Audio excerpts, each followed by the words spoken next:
On this week's Mailbag episode, the San Diego Padres deliver perhaps their most disappointing series loss in a while to the rivalry of the San Francisco Giants, breaking down that series, including some disappointing starting pitching performances that I expected more of, some ugly defense on the part of the Padres, updates on Hasek Kim, and much more, and of course, answering your questions. Duh, that's why it's the Mailbag episode. Let's get started.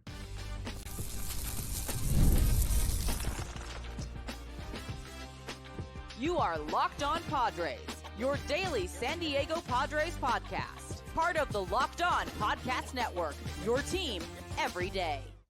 Greetings, ladies and gentlemen, and welcome to another edition of Locked On Padres podcast, which is part of the Locked On Podcast Network, your team every day for Monday, September 9th. As always, I'm your host with sometimes occasionally, but certainly not always the most, Javier. Arraez. You can follow me on Twitter at Javapeno, the best handle in the game, JAVIIPENO. Or if you want more baseball coverage from your boy, go check out justbaseball.com, a fantastic website. And also go check out my podcast, Baseball versus the World, if you want evergreen baseball stuff. That podcast will be back soon, I promise you. It's been, I don't know if you guys have heard, but I've been a little bit sick lately.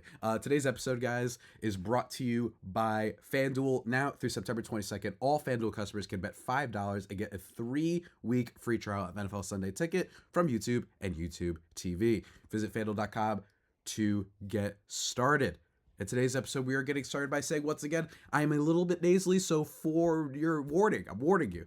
Just be a little bit careful. I am still a little bit nasally. Thankfully, I don't know why I've been sick for like 2 weeks. It's really weird. But again, so if it sounds a little bit weird at times, that is why. Today's episode, we are recapping, obviously, this past weekend. And it to an extent, I think that my criticisms should be taken from the perspective. I acknowledge that the Padres have been playing so good since the All-Star break. I believe still the best All-Star, post-All-Star break record or post-trade deadline record. One of those two. They have been like the best team in baseball. And unlike some other teams, let's say the New York Mets a little bit, the Atlanta Braves, and then especially as of late, the Arizona Diamondbacks, they haven't really fully cooled off until this weekend, in which they lost 2 of the 3 games to the rivalry, division rival Giants. Let's start with yesterday's game first, because yesterday's game was a really good vibe for a lot of it. Like this game was really, really good for a while because Joe Musgrove, and I actually was listening to the Giants broadcast, or at least I heard the Giants broadcast on the highlight recap, mentioned that Musgrove was looking like his no-hitter self or whatever, right? So shouts to the Giants broadcast jinxing things, but he looked okay for basically the majority, not even okay, he looked great for the majority of this game, especially with his curveball. I thought was looking really, really special the 11 times he threw it. And I don't know, he just looked really solid. The velocity was really good. He threw a sweeper a bunch of times too. The velocity on that was up. And then the 4th inning happens. And the 5th inning happens, and he just completely falls apart. His final line, he goes 4 1/3, giving up 6 earned runs on 8 hits, 1 walk, and 7 Ks. That's as weird of a pitching line as you get, right? The control was there, and he was great until that 5th inning, which starts off with Fernando Tatis Jr. making a mistake in the outfield, losing the ball in the sun, having the ball drop by. Then Matt Chapman hits a bomb freshly off of his new contract extension. And yeah, and it basically kind of dovetailed from there, right? If that's even a word. I don't even know if that's a phrase. But after that, you have the home run given up to Matt Chapman, then Gerard Encarnacion homers right after that, and then Luis Matos homers after that. The good news is it was one just atrocious inning, evidently, right? Kurt Casale also gets a home run, but it's not off of Musgrove. In the top of the 6th inning, off of our boy, Alec Jacob. The Padres bullpen kind of kept things mostly in check. Alec Jacob did give up the 1 home run, but he does go 2 2/3. He struck out 4. He looked good. Jason Adam, Tanner Scott, they like kept the game within reach. But unfortunately, they dug themselves such a hole, and it all starts with, it just feels like they got thrown out of sorts, right? Joe Musgrove just giving up a lot of big contact. Don't get me wrong. Musgrove in the past, he's prone to some of his breaking pitches. This is an off-speed guy that some of them just hang a little bit too much, and they're able to take him deep. But it's a little bit annoying that it's like Luis Matos and Gerard Encarnacion, that like not exactly household names. And Matt Chapman, yes, a very solid player. And I want to give a shout out to my Australian homie. We're going to talk about him a little bit later because you, sir, have been making fun of me for my Manny Machado, Matt Chapman take from years ago. So we're going to bring that up at the end. But it just sinks that it basically started off the Tatis thing. And I'm going to use that to segue into Padres. The one thing that they've been bad at this year, even with when they've been playing at their absolute max capacity, whenever the good vibes have been there, is defense. So far this year, if you look at Fangraphs' defensive kind of advanced stats, in terms of defensive runs saved, the Padres rank 20. Hold on. Let me see if I can find it really quickly. Hold on. I lost it for a second. Sorry, everybody. Please be patient with me. They're 26th out of 30 in defensive runs saved. The only teams worse than them, the Cincinnati Reds, Washington Nationals, Oakland A's, and Chicago White Sox. This might shock you, but and in fairness, the White Sox are like historically bad, right? And they're like, so for example, the Padres have minus 19 defensive runs saved. The White Sox have minus 83. So at least they're not that bad. And then outs above average, which I think is a good metric, especially when you're measuring some outfield defense. They've been just really bad in that area too. They are 20th in Major League Baseball at minus 6 there. So it's kind of frustrating because on paper, this should be a great defensive team. Forget the fact that, yes, I understand Hasek Kim is injured right now, but you have him. You have Kyle Higashioka, at the very minimum, just being better than friggin' Luis Campusano, right? Like, he's been awesome behind the plate and has been a great batter, too, for the team this year. But all in all, those are really depressing numbers. You have Manny Machado on this team. Xander Bogaerts has actually made some good plays at points at second base, but it seems like they've just gotten a lot of minuses this year. Fernando Tatis Jr. has not performed defensively this year the way that he performed last year, which is one of the reasons why his WAR mark right now, granted part of it is the fact that he missed so much time, is just 2.1 on Fangraphs. That's not great. Right now, I still expect him to especially heat up in the batting department because his weighted on base and expected weighted on base is like 40 points off. So I think he's going to catch fire offensively. But this shows you defense isn't a guarantee the way that I think it's sometimes assumed it is. Don't get me wrong, it's usually something that you could expect a little bit more than some other defensive statistics or offensive statistics out there. But last year, 27 defensive runs saved for Fernando Tatis Jr. That was the reason he won the Platinum Glove at 9 outs above average. This year, he's minus 2 outs above average and minus 3 defensive runs saved, right? Manny Machado for the beginning of this season was not performing great defense, but I think we can all agree that was largely, I think, his defensive prowess was mitigated by the fact that he seems to have been injured. Luis Arraez is a minus defensively. Jurickson Profar is a minus defensively. So for every thing on paper that makes sense, they just haven't been a very clean team in that regard. So that's unfortunate. I do like, though, a couple things. Look, if we're gonna, kind of silver lining here, one, you could chalk this loss up to just a really disastrous bad inning for Musgrove. Started off with the Tatis error, but you could also look at it as Jackson Merrill once again adding to his Rookie of the Year case. I really do believe that it's getting to the point where it's I don't want to say it's not a debate. I don't like being dismissive. I think that sports media and sports discourse is way too dismissive of another side and acting like you're an idiot for thinking Paul Skeens could be Rookie of the Year. But I really do think that it's becoming more and more impossible to kind of go away from this guy. And by the way, best news, dare I say, of the weekend is just the fact that Jackson Merrill didn't miss any time from that injury that he suffered recently. So he goes 1 for 3 in this one with a solo home run and a walk. Again, his stats don't lie. He's getting better. The fact that he's able to carry the ball as much as he has this year, 23 home runs on the season. The fact that it's not impossible, although very unlikely for him to reach 30. He's probably going to hit 25. Rookie year, he's been awesome, and I really do think that he's going to be the Rookie of the Year at this rate. And then also, the offense in general does make a comeback in this one. We did get that here, not only from the Jackson Merrill solo shot, but Jackson Merrill scores on a wild pitch later. Jurickson Profar, he reaches on a fielding error by Tyler Fitzgerald, Marco Luciano, so we're not the only team that had defensive miscaps. And then, after that inning of chaos with the wild pitches and the errors defensively, Xander Bogaerts hits a nice 2-run shot. Love that, and no, it was not a lucky one. According to Baseball Savant, it was projected to be a home run in 30 out of 30 ballparks. I'm only saying that because it was one of those fly ball home runs where he didn't quite smash it as much, but according to Baseball Savant, it was not that. Exit velocity was great, 102. He's been hitting the ball a little bit better lately, and I'm hoping that he's just going to be ready and primed and good for when we make the playoffs. But otherwise, that's it. They're unable to come through, although it did look like, and the crowd did make it sound like Jurickson Profar tied the game at the last at bat with 2 outs. Very, very exciting moment there. I just can't blame Profar if he doesn't come through because he literally has come through in basically every spot all year, so he's due. And in some ways, maybe you can chalk up this series loss to that. The Padres are just a little bit due. They're not going to win every single series after the All-Star break, right? That would just be unrealistic and frankly insane. So, don't freak out over that. But all in all, really disappointing game for the Padres, especially with how it started off. But folks, we're not done. We're going to be talking about the other two games, including some of the happy stuff that happened in this series. Although, let me tell you, man, it was just, there's something about this weekend series that bugged me. And it's not just because it was the Giants and it's a division rival. It's something about this series. We'll talk more about that in just a second. But first, I need to tell you guys about the glory and grace of one of our sponsors, and that is FanDuel. You've heard a lot of us of FanDuelites, right? I'm making up that word right now, but FanDuel, they have you covered when it comes to all sorts of betting. And let me tell you, on top of being America's #1 sportsbook, they've got a #1 A+ tier offer for you.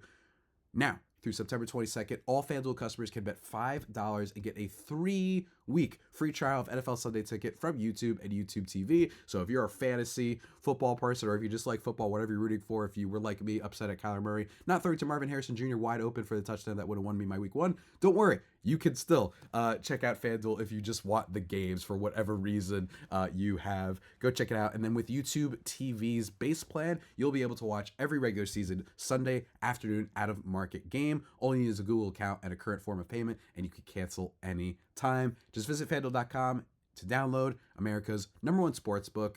FanDuel, like I said, America's #1 sportsbook. And based on that offer for a reason. So go check them out.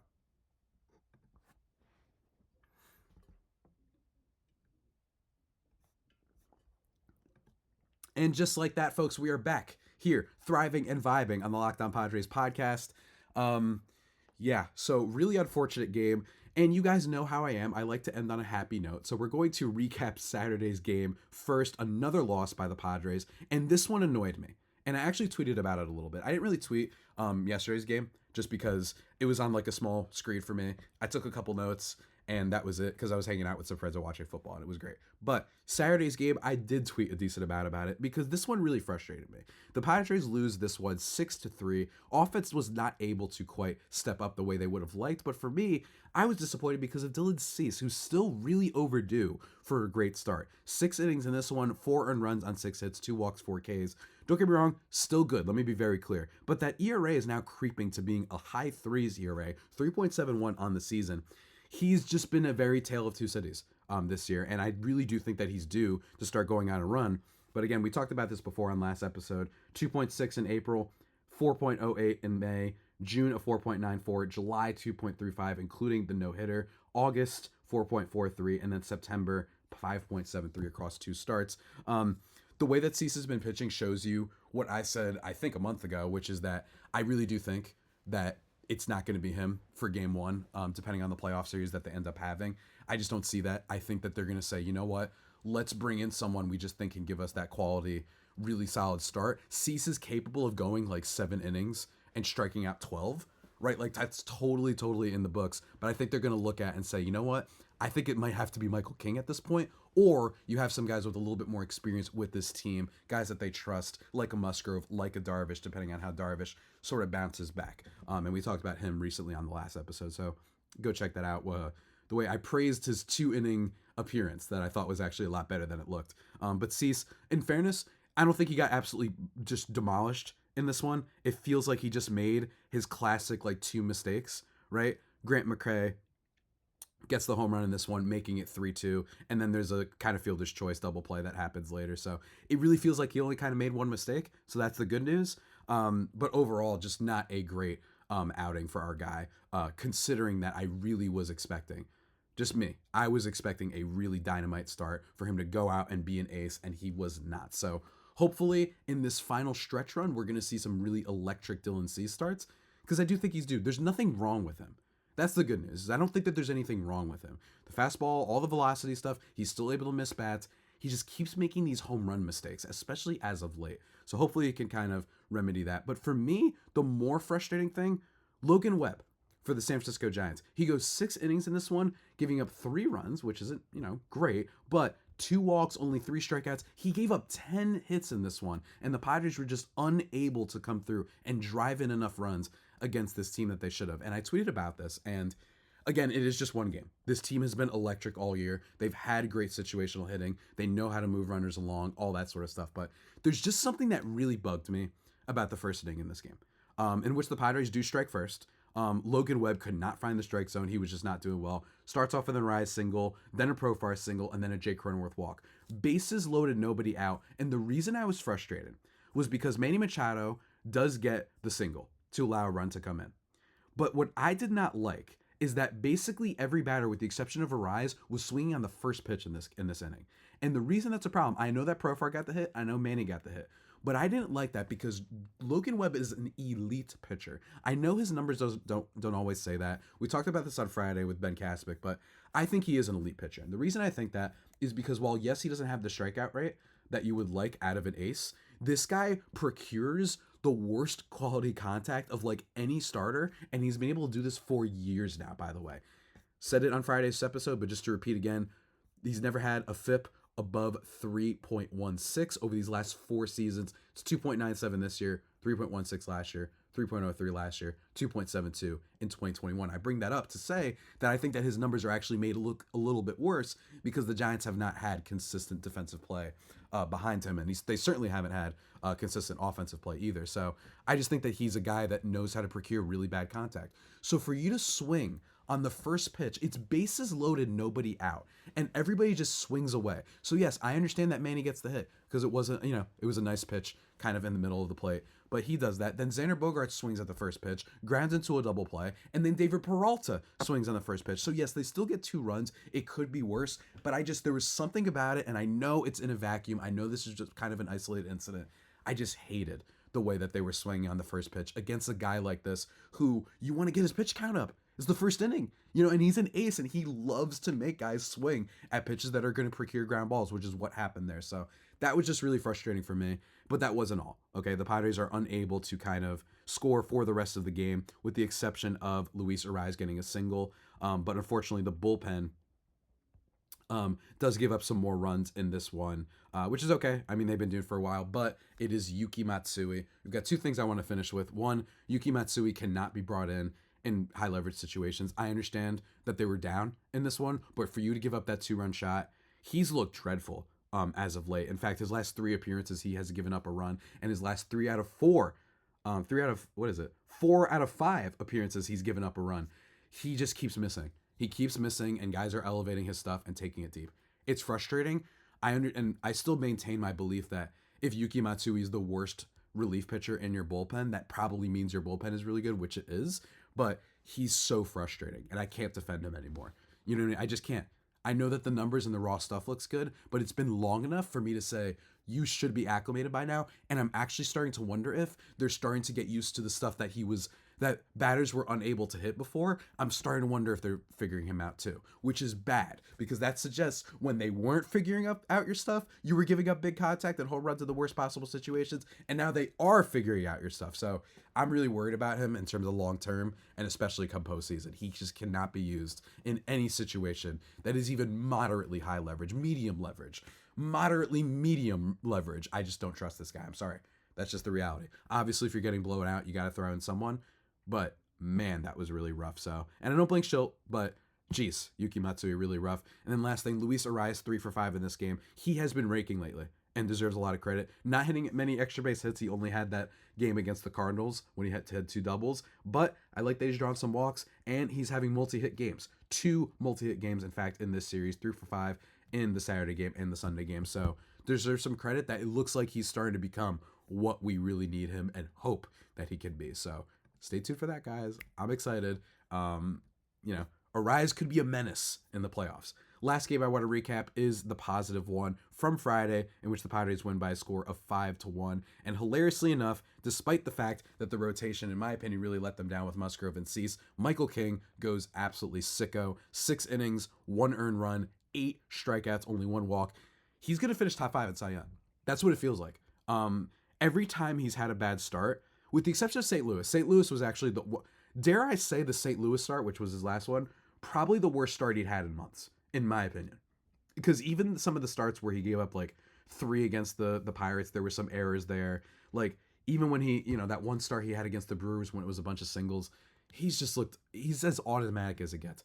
I could see him being the number 1. I really could. Unless there's some sort of, it's a mental thing. It's just a routine thing. You know what I mean? Unless they're like, you know what, King doesn't like being the first one in a series against a team. Maybe that's the only way I could see him not being the first game starter. It's either him or Musgrove, in my opinion, at this point, because Musgrove has the history. I think Darvish, if you saw a little bit more from him over these last few starts, you could see him. But I think all in all, he's been through so much. He's had the injuries and he's had the personal stuff. I don't know if he's going to be the game one starter, but we'll have to see. But all in all, that's basically the most to say in this game for this one. Padres get some home runs from Manny Machado in this one. In fact, did they get two? Yes, they got two home runs from Manny Machado, one in the bottom of the eighth, one in the bottom of the first. That was great. Michael Conforto hits a home run off of them in this game too. But Machado, basically the game winner in this one. 3 RBIs on the night for him, 2 home runs. He's been excellent for a long time. Not much to say there. But there is still much to say for this podcast. We got to talk about some of your questions and comments, guys, especially that one about Matt Chapman that my Australian homie is listening for. We will talk about that in just a moment. But first, I need to tell you guys about the legendary, the sensational, the phenomenally exquisite eBay Motors specifically, guys. And if you don't know anything about cars, don't worry, because eBay Motors has you covered. Passion, drive, and patience. The formula for winning championships is the same for keeping your number one ride or die vehicle alive. eBay Motors has everything you need to maintain your vehicle and level it up to peak performance. Superchargers, exhaust kits, roof racks, LED headlights, carpet, whatever you want, they have you covered, whether you're into speed, power, or style, whatever it is, with over 122 million parts for your number one ride or die. You'll always find exactly what you're looking for. And with eBay Guaranteed Fit, which is just their little system that shows you, well, if it's guaranteed to fit your vehicle, you are good with your ride or die every time, or your money back. Because with eBay Motors, you're burning rubber, not cash. With all the parts you need at the prices you want, it's easy to make your car the MVP and bring home huge wins. Keep it alive at ebaymotors.com. Eligible items only. Exclusions do apply. eBay Guaranteed Fit, only available to U.S. customers. Go check it out.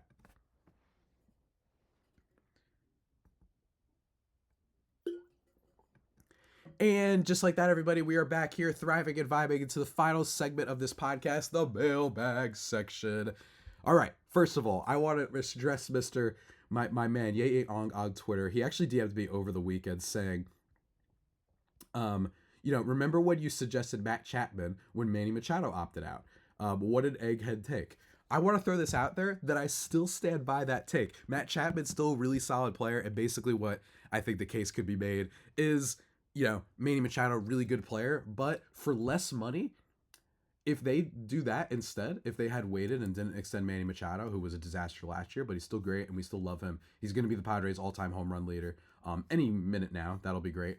You could make an argument that Matt Chapman costs infinitely less, and I'm not saying this in terms of I want my billionaire owner to save money, but if they do that, it's possible that instead, by the way, Matt Chapman, 4.9 F4 this year, 120 WRC plus, one of the best defenders at third base in the entire league, really solid player.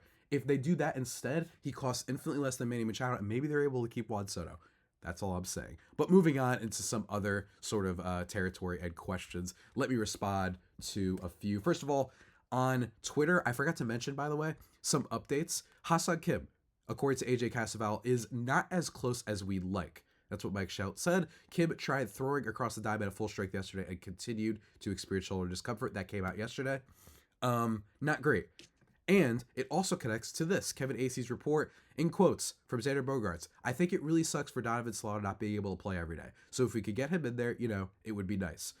Xander Bogaerts reportedly mulling over the return to shortstop, possibly.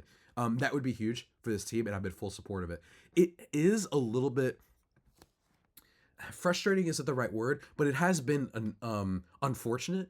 And don't get me wrong, it's a great problem to have. But the fact that the Padres lineup is kind of just really been loaded, right, in a lot of ways. The fact that they don't have room for a Donovan Solano to play every day, considering that he's been really, really good for a while. And I don't want to throw him off his game. I know he's been a little bit of a dry spell as of late, but I just don't want to keep that guy on the bench for too long. I think he could be really, really solid as a hitter.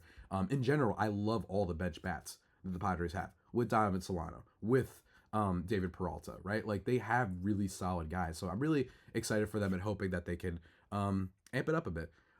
Mason McCoy, let me tell you, he hasn't been getting it done. So this absence of Ha-Seong Kim is not great. Mason McCoy, he started off really good. Last week when we talked about it, he had an awesome walk rate, but evidently sometimes it matters if you're just hitting the ball well. He now has a 56 WRC plus. He had a 106 when we had our mailbag last week. Isn't that crazy? So he's fallen off, and it makes me miss Ha-Seong Kim. You need his defense. You need his walk rate. And that report is worrisome. So I'm hoping that, he can at least be back for the playoffs. That's really all you can hope for at this point. And I need to see, and I'm really excited to see if, based on these reports, whether or not we get some lineup kind of, configurations, whether or not they get Donovan Solano some more at-bats will be very, very interesting to see. If they move Bogarts back to short, they move Jake Cronenworth to second, and then they maybe put, Donovan Solano at first base, I would love that. I think that would be great. I think that'd be a lot of fun. Or Jake Cronenworth at second. That would make more sense. So short would be Bogarts, Cronenworth at second base. He's been able to do that for a while. And Solano, he's never really played first base, but could you try? I don't know, but whatever. I'm just hypothesizing. Let's get into the rest of your questions, guys. Why and how, says at Timothy, Southtown legend, Timothy, I should say, at Southtown legend on Twitter, when asked to send in some mailbag questions, says why and how. Great question, sir. I don't really know. And we also got a similar question saying, how about from at Danny Volmer on Danny_Volmer on Twitter. Sorry guys, I'm struggling right now. How about why do they have trouble with San Francisco and Colorado? I will say that San Francisco is an actually competent team. They have good players. Obviously, we know they have Blake Snell, and he's been on an absolute rampage lately. The Padres are 5-8 against the Colorado Rockies this year, and then against the Giants, I'm pulling it up right now. The Padres haven't been nearly as bad, but they have been disappointing against a team that very much is not in the race anymore. I don't know if they've been officially eliminated or not, but I think that the Giants are actually just an okay team, and I think that this is just what happens. Sometimes you have a fluky performance against bad teams. The Rockies thing, I can't explain, though. We've talked about this for a while, that I just don't know why. Basically every year since I've been hosting this podcast that they're unable to beat them. Arizona 5-5, that makes sense. They're still a good team. But Colorado 5-8, and then the Giants this year, they are 4-6. So not great.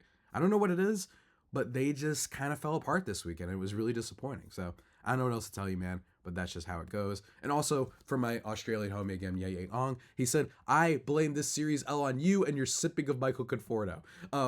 Michael Conforto hit a home run in this series. He didn't really kill the Padres that much, but I do want to say I was probably dead wrong on Michael Conforto. I just thought that guy was going to be awesome for any team that acquired him, and he has not. He's basically not very good. He's got 16 home runs on the year, but he was able to hit them at least a little bit in this series, a hit in each game, including the home run in the Friday game, but whatever.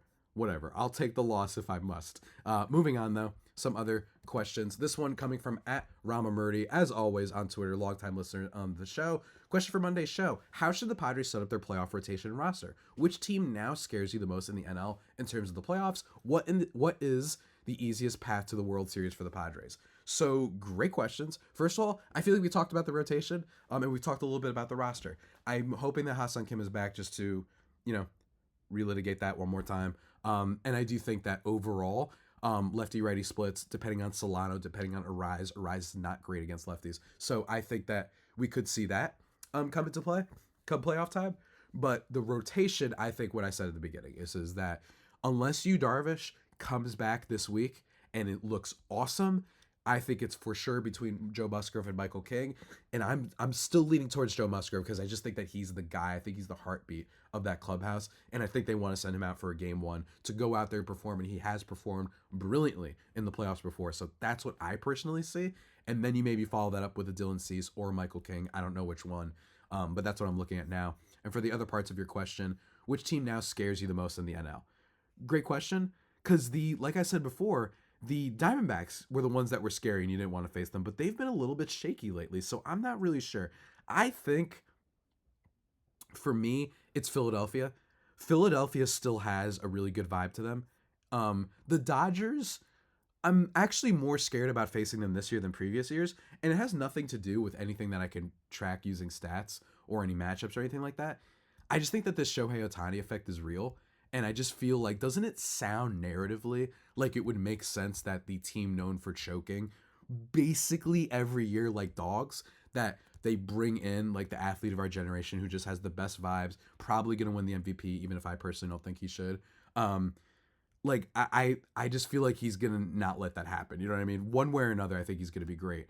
I would not want to face the Dodgers all that much or Philly. The dream would have been the Brewers. The Brewers are gonna get smoked in the postseason. This is what they do every year. Then the D-backs or the Braves. The Braves are tough. The Braves are tough because I don't trust that rotation of theirs outside Chris Sale right now. I think the Padres could hit them and they could certainly keep up with them offensively. I think though they still have the names, right? You still got Michael Harris, you still got Matt Olson, you still got Ozzy Albies. Is he healthy? I forgot. You still have some good players, Austin Riley on that team, but I'd still rather face them. And then the Mets, that's another team I'd rather face, because the fact that I just don't think their rotation is good enough. I don't, and I think that you can go in there and you can beat them. I just don't trust it as much. I really don't. So those would be the two teams. I'd like to avoid Philly and probably LA. And I know that sounds weird. I know it does, but that's just me. And then next up, what is the easiest path to the World Series for the Padres? In my opinion, it would be if they were the third wild card.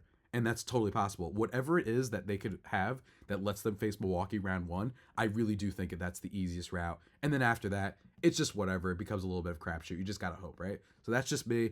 And we'll have to see, because now the Padres lead in the wild card standings. It's not as sure thing, right? The way that they've been playing lately, they've now opened up the possibility for teams to catch up. They're only one game ahead of the D-backs in the wild card standings. Then the Braves are 3 games.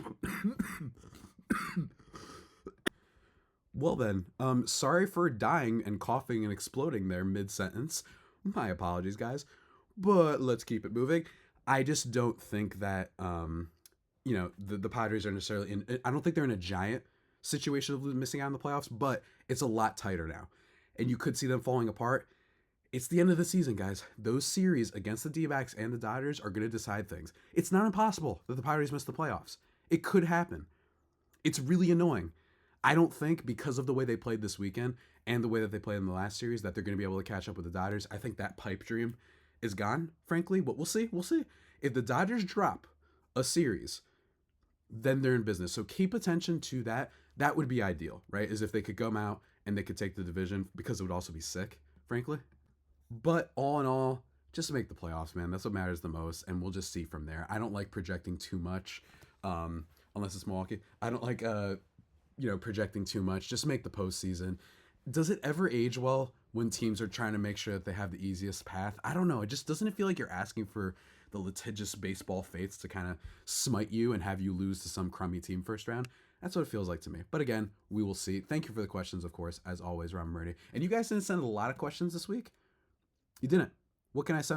What can I say?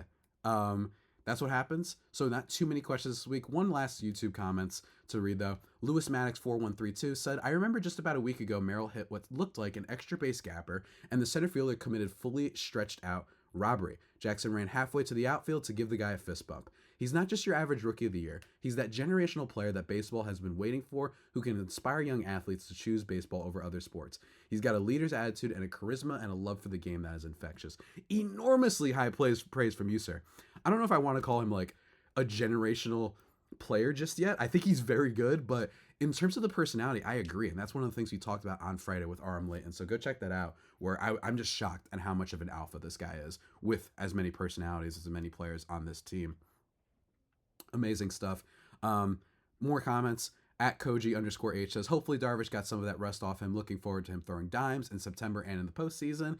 And then Joey Art K says, I agree on Darvish, just needs to fix the rusty location misses. However, he needs to stop throwing fastballs on 0-2 counts. Yes, he did get killed by that in the last start. We didn't talk about that enough. It's too early in the count to get them sitting on a breaking ball. Fastball command has never been his strong suit, and he doesn't throw 97, 98 anymore. The risk reward on a location miss on a 95 mile per hour fastball in that situation isn't worth it. I do agree, although I still think that he can touch up there sometimes. The velocity on Darvish is actually kind of like shows you what a freak athlete and worker this guy is. The fact that his fastball velo doesn't really go down all that much is just kind of insane, just from a appreciating talent standpoint. You know what I'm saying? Like, it is, I don't know. I think it's insane. The fact that he's able to consistently be up there in velocity when it comes to basically all of his pitches. But that's just me, guys. That's just me. Because what do I know? I am a little bit of a goober. But even still, we'll see what happens to the Padres for the rest of the series. They've got 2 against Seattle and then back against San Francisco. Really tight. We're right there, guys. Playoffs are about to start. It's going to be nuts. And of course, keep it here, Locked On Padres, for all of your responses and, questions answered, whatever it may be. Send in any of your comments to the YouTube channel or message me on Twitter at Javipeno, Javiipeno, at me, whatever way you can reach out for me. I will make that make your questions appear on this show.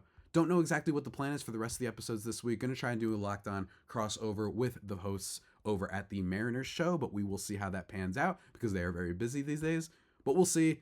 And whatever happens next, of course, we're going to keep you updated on everything Padres and hopefully when they make their playoff run. But until that next time, stay safe and of course, stay faithful. My Friar Faithful homies, take care.